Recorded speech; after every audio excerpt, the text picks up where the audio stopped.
Amém? Amém? A Gabi é mulher de Deus, ela me inspira. E ela falou, pastor, o senhor me coloca em cada coisa. E o testemunho da Gabi, tenho certeza que vai edificar a sua vida hoje, amém? Estende as mãos aqui para ela. Senhor Jesus, eu quero te agradecer pela vida da Gabi. Eu quero te agradecer porque ela nunca desistiu. Mesmo em meio às circunstâncias, Senhor, a tua palavra diz que o Senhor nos adotou. E eu quero te agradecer porque nós podemos ir ao trono da graça e dizer, Abba Pai, Paizinho. O Senhor nos coloca no teu colo, o Senhor nos faz carinho. A tua palavra diz que o Senhor nos leva ao deserto, em Oséias, mas no meio do deserto o Senhor nos chama e nos faz carinho. Porque o Senhor nos amarra com cordas de amor. Senhor, como nós oramos e cantamos aqui, que os nossos olhos estejam fixos em Ti, que é o autor e consumador da nossa fé, esquecendo das coisas que para trás fica e prosseguindo para o alvo, em nome de Jesus, amém?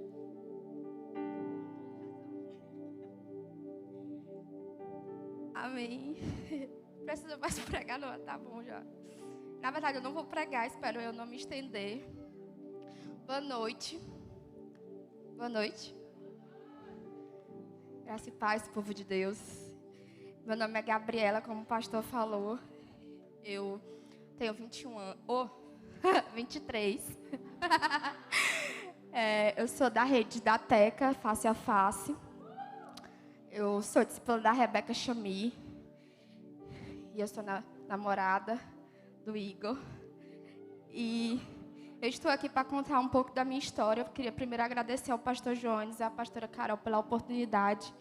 E dizer que eu admiro muito eles, porque eles representam o próprio Jesus, por acreditar em nós, mesmo com nossas fragilidades e com nossos defeitos, né?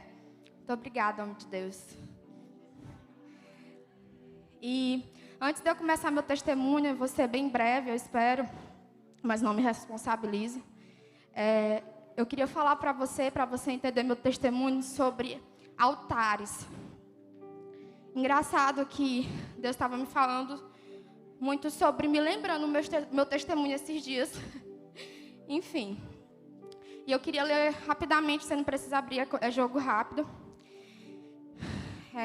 Em Gênesis 8, no versículo 20, que diz que Noé constrói um altar a Deus. Diz assim, depois Noé construiu um altar dedicado ao Senhor e tomando alguns animais e aves, todos puros, ofereceu-os como holocausto, queimando-os sobre o altar. O Senhor, no versículo 21, sentiu o aroma agradável da adoração e declarou a si mesmo, jamais amaldiçoarei a terra por causa do homem, porquanto seu íntimo é completamente inclinado para o mal, desde o nascimento. E nunca mais destruirei todos os seres humanos, nos quais há o fôlego da vida, como fiz desta vez. Noé construiu um altar.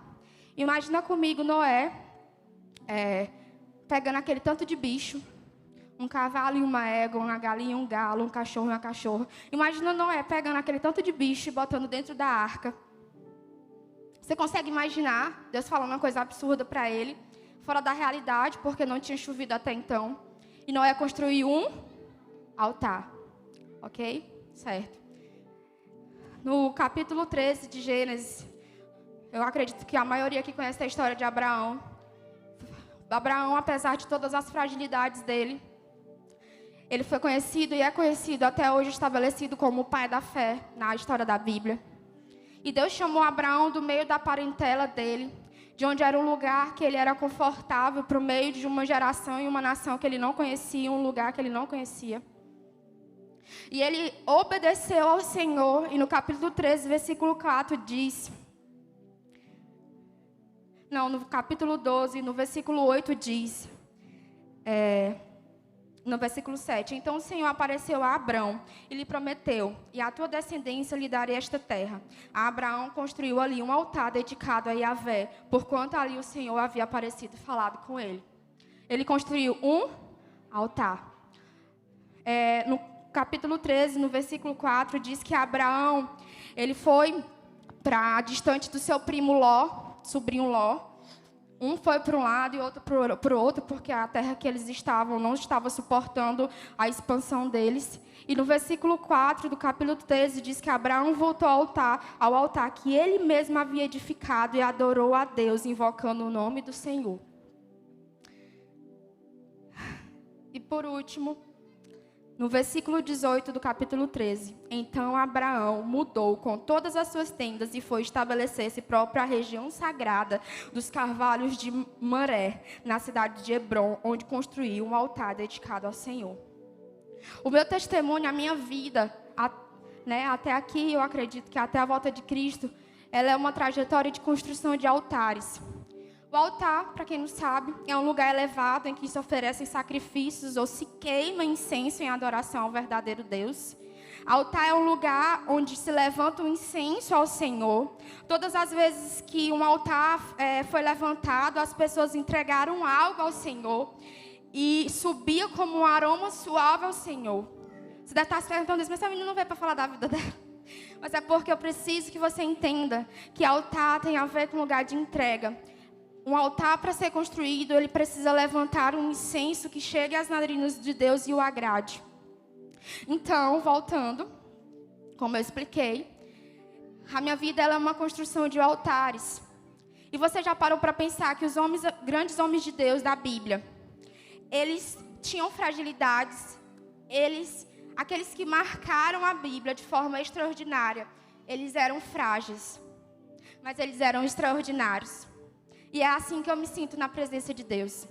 Davi, o cara segundo o coração de Deus, traiu a mulher dele, mandou matar o marido da não sei o quê. Abraão, Deus tinha dado uma promessa para ele que ele teria um filho na sua velhice. Sarai, talvez um pouco com a fé abalada, entregou a serva deles, Agar, para poder ter relação com Abraão e se cumprir a promessa, porque ele achava incapaz. Abraão vacilou e ele foi estabelecido como o pai da fé. Paulo perseguiu cristão antes da sua conversão, matava, fazia o escambau contra a igreja de Cristo. E ele estabeleceu o evangelho de Jesus em suas cartas, um dos mais fortes, do Novo Testamento. Então, o meu testemunho eu não nasci num lar cristão e em 2008 eu me converti aqui na Nova Aliança, fiz o Encontro Kids e aí meu pai me trouxe para o encontro. E aí em 2010 meu pai me trouxe para o encontro de adolescente lá em Amarante. Acredito eu que era ainda a pastora lá de São Luís, que era a líder da Aliança Team. E aí, mas eu me converti de verdade, assim, para dizer, me converti, foi em 2013. E aí, o meu pai, ele era separado da minha mãe. A minha infância, ela foi marcada, porque meu pai, ele luta contra a dependência química. Então, o cenário da minha infância foi marcado por coisas desse tipo de família que vive com pessoas que passam por essa luta. Imagino vocês que devem imaginar. E aí, minha mãe, eu sou filha única dela. E quando eu me converti de verdade, eu mergulhei com todo o meu coração em Deus. A minha vida, meu pai não foi presente, nós não tivemos essa figura paterna, mas o meu avô paterno fez esse papel, só que ele não morava na mesma cidade. Enfim, tem um monte de, mas eu vou resumir. E aí, quando eu me converti de verdade, dia 17 de março de 2013, o Senhor, eu mergulhei todo o meu coração no Senhor, Ele me pegou de uma forma muito violenta. E eu comecei a servir a igreja de Cristo com tudo que eu tinha. Eu era líder de rede na Aliança Team, Enfim, eu servia o Senhor, eu amava aquilo. E em 2014, no ápice da minha vida com Deus, eu estava vivendo algo muito intenso com Deus. E eu quero hoje, com essa minha vida, com a minha história, deixar uma mensagem para você, porque a nossa geração ela é muito frágil. A nossa geração ela não tem mais a capacidade de lidar com problemas, com coisas adversas. Nós desistimos muito rápido. Então, o Senhor, Ele tinha me chamado e isso era muito forte, era muito nítido. E então eu lembro que na minha adolescência, minha mãe trabalhava e quando eu chegava, eu dividia o quarto com ela. E quando eu chegava da escola, meio-dia, eu tinha até mais ou menos 1h45 para fazer meu devocional, porque ela ia chegar do trabalho. E eu tinha que orar em silêncio, porque lá eu morava na casa da minha avó materna, e era uma, sabe, família buscar pé. Se eu falasse em línguas, os meninos sapateassem, caíssem, chorassem, achavam que eu estava ficando era doida. Então eu pegava o travesseiro, eu lembro, e botava meu rosto assim, chorando. Eu caía no chão. Eu botava uma cadeira para Jesus sentar. Isso tudo dentro do meu tempo. E tinha que arrumar o quarto antes da minha mãe chegar também. Então, às vezes, a gente tem um lugar próprio. São coisas pequenas que eu vou trazer aqui para vocês também. Mas a gente desiste de buscar o Senhor. Então, voltando, quando eu estava no ápice da minha vida com Deus, em 2014, em agosto, eu descobri que a minha mãe ela estava com câncer. E o câncer dela era muito violento. Ele era no cérebro e tinha 3 tumores muito grandes e não tinha mais como operar. Eu estava terminando o ensino médio, eu tinha 17 anos. Então, isso afetou a produção do sono da minha mãe. Ela não dormia. Ela tomava 60 gotas de Rivotril e não dormia. Isso afetou o consciente dela, ela ficou bem desequilibrada, como se fosse uma pessoa que não tivesse a mentalidade dela normal. E ela ficou, às vezes, ficava violenta. Enfim, ela não ficou normal por causa dos tumores. Então, todos os altares que eu já tinha construído, até ali, não se comparou aos novos altares que eu teria que construir. E como eu disse, eu decidi olhar para o Senhor. Foi um tempo muito, muito difícil. Um mês a sua mãe está normal. No outro mês, imagina ela careca, fazendo quimioterapia. Eu não dormia de noite, na verdade, ninguém na minha casa dormia, minhas tias que cuidavam dela. Enfim, meu terceiro ano eu não sei como é que eu terminei ele. Eu ia para a escola mesmo para dormir, na verdade, porque ninguém nem mexia comigo, que sabia da situação. E aí eu lembro que uma tarde eu estava fazendo uma prova lá na escola, no Barbosa, e aí chegou minha tia, irmã da minha mãe. E eu me esfriei toda, pensando que minha mãe tinha morrido. E aí, não, vamos para casa, que a avó ainda não está bem. E a gente foi. Chegando lá, minha mãe estava, tipo, surtada, sabe? Por causa do câncer. E aí eu sei que ela ficou de 3 da tarde até umas 9 horas da noite agarrada comigo. Nesse dia, ela foi um pouco agressiva, ela teve vários surtos. Eu lembro de vezes que era rotina, por exemplo, ela estava aqui, de repente passava muito mal, aí tinha que ir para o hospital.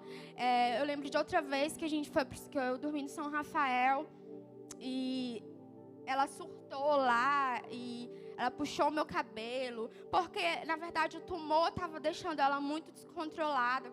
E aí, eu lembro que eu já chorei nessa garagem do Hotel Poseidon. Eu saí lá de dentro do hospital à tarde. Eu sentei lá na garagem, atrás de um carro. E chorei. E eu falei, Senhor, eu só sei dizer que eu te amo e que o Senhor é meu Pai. E aí, eu lembro que lá nessa casa da minha avó, eram várias pessoas morando no mesmo quarto. Imagina o cenário aí. Aí, não tinha onde orar. E tinha uma casinha, uma casa assim construída no fundo do quintal da minha avó. E aí teve um dia que minha mãe entrou na UTI, a gente achava que ela ia morrer nesse dia. E aí todo mundo lá em casa, né, aquele jeito, eu fui lá pro fundo, tranquei a porta. Eu lembro como se fosse hoje. Eu coloquei minhas pernas empenduradas no rack velho lá que tinha. Peguei meu celular, Galaxy Y, coloquei aquela música do Souza, sei lá. Seja exaltado, não sei se vocês já ouviram. Aquela música marcou minha vida. E eu comecei com a voz minha, parecida com o pastor Joantes. Cantar com tudo que eu tinha. Seja exaltado, teu nome é vida, teu nome é esperança em mim, o teu amor sempre me encontra. Seja exaltado. E na medida que eu cantava isso, Deus me levou a palavra de Ezequiel, que fala sobre as águas. E Deus começou a falar, Gabi, agora eu vou te levar em águas tão profundas que tu não vai poder mais controlar a tua vida. Porque tem pessoas que elas precisam sofrer para o evangelho ser exprimido através da vida delas. Tem pessoas que foram escolhidas para passar por coisas para que o evangelho seja proclamado. E eu entendo que eu sou essa pessoa, uma dessas pessoas. Então, resumindo, né? Foi um período bem difícil. E aí, minha mãe estava no estágio já, o câncer já tinha tomado conta de tudo, minha mãe fedia, ela ficou muito inchada, já estava em toda essa parte abdominal, estava na coxa, ela não andava mais, ela tinha aberto uma ferida no pé e não fechava, tinha tumor aqui no braço, saindo aqui mesmo, de verdade. Eu tenho um pavor dessas coisas, mas tinha que, né, ajudar, que era minha mãe. E aí eu lembro que minha mãe, quando eu me converti, ela falava: menina, tu vai morar nessa igreja, pega outras coisas e leva logo para essa igreja e vai morar lá, você é teu pastor, não sei o quê.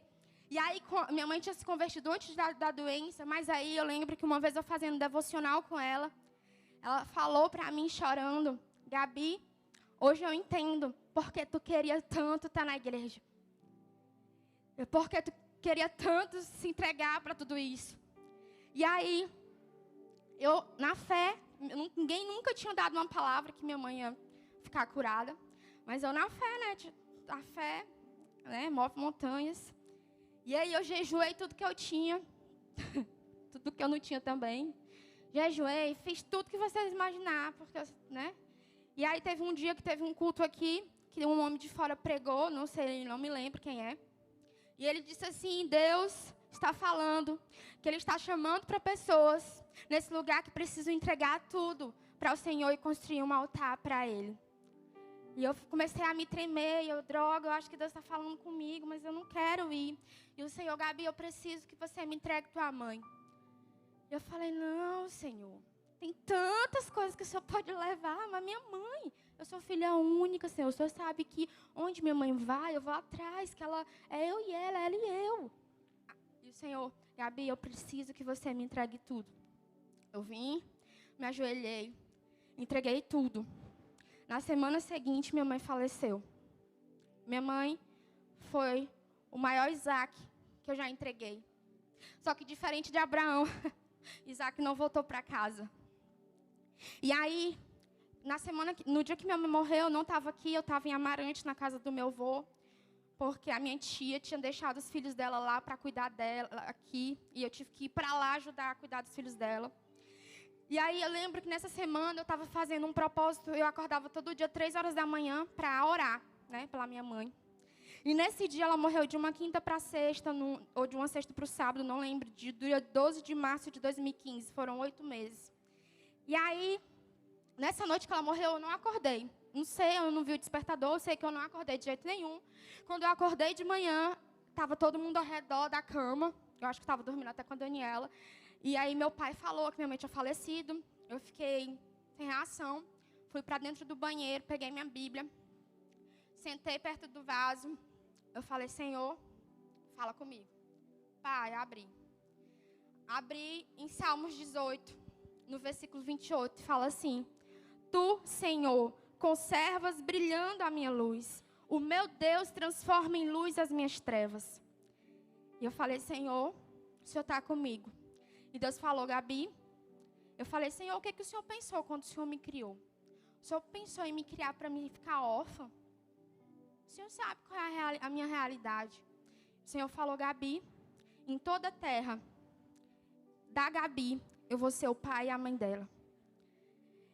Então, eu fui para o velório, passou toda aquela comoção, aquele luto muito difícil. Eu não consegui ver minha mãe sendo enterrada, enfim.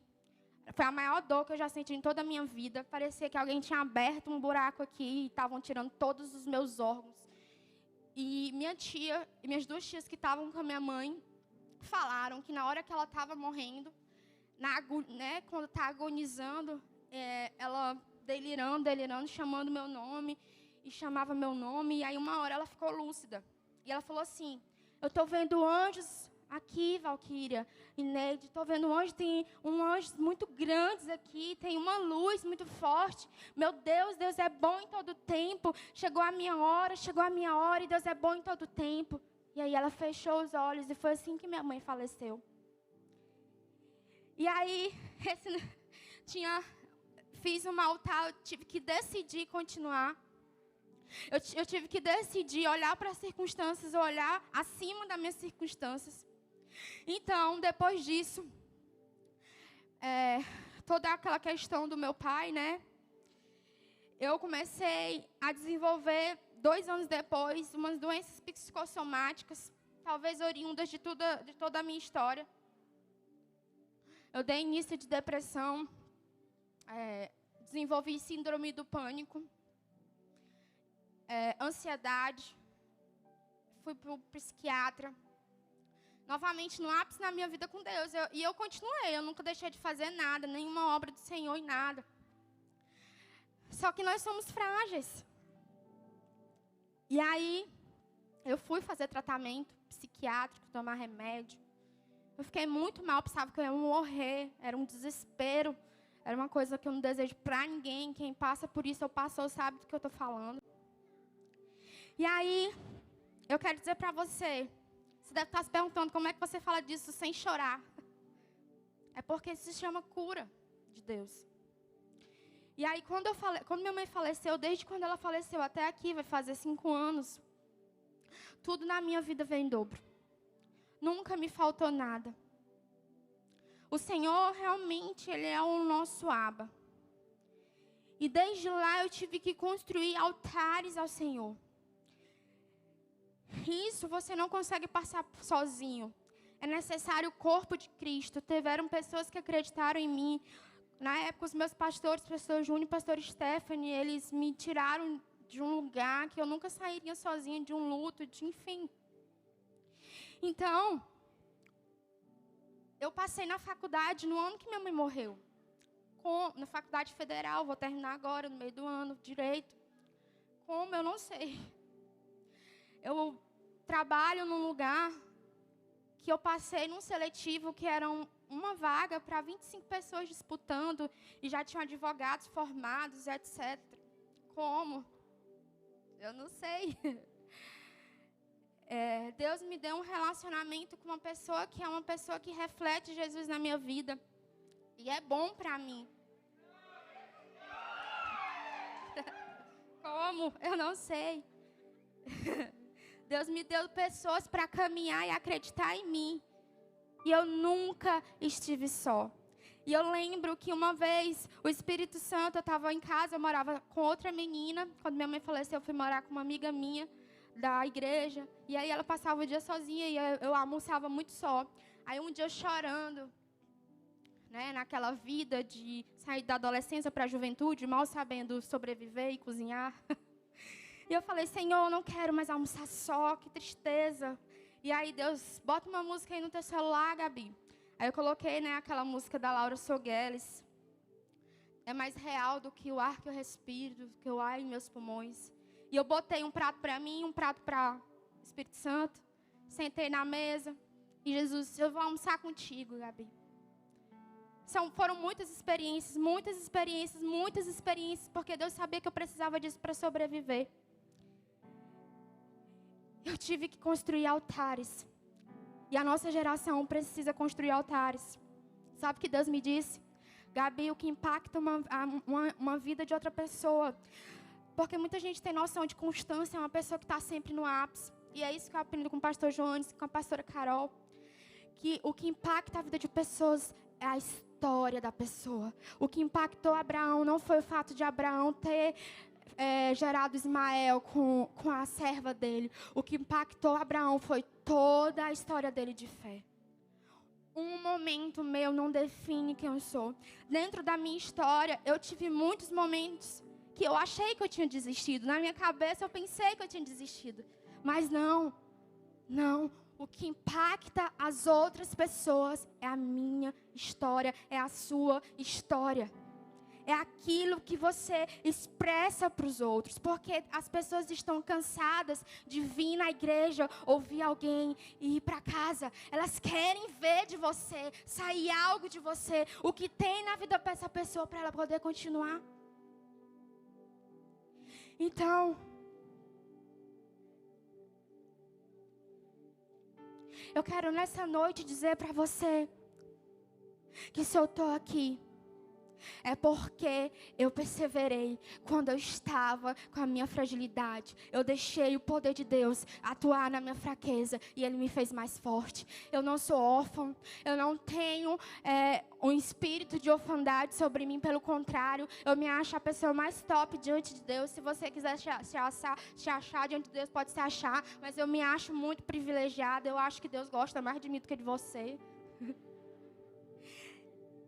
E Deus disse para mim: Gabi, eu sou teu pai e a tua mãe.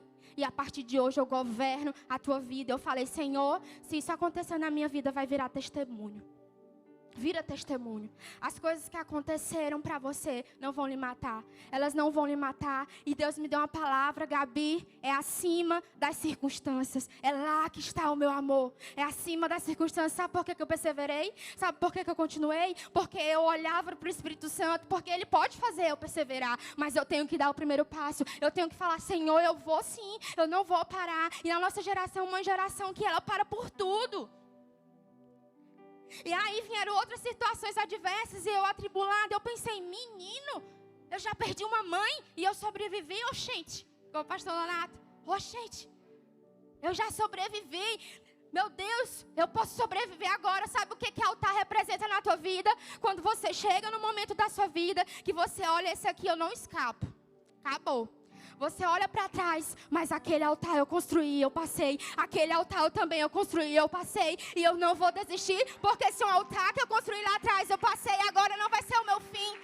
É por isso que Abraão não desistiu quando nasceu Ismael. É por isso que Davi não desistiu quando ele pecou contra o Senhor. Estão subindo aqui? É pressionando.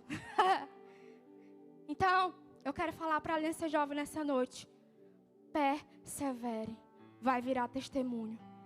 Amém?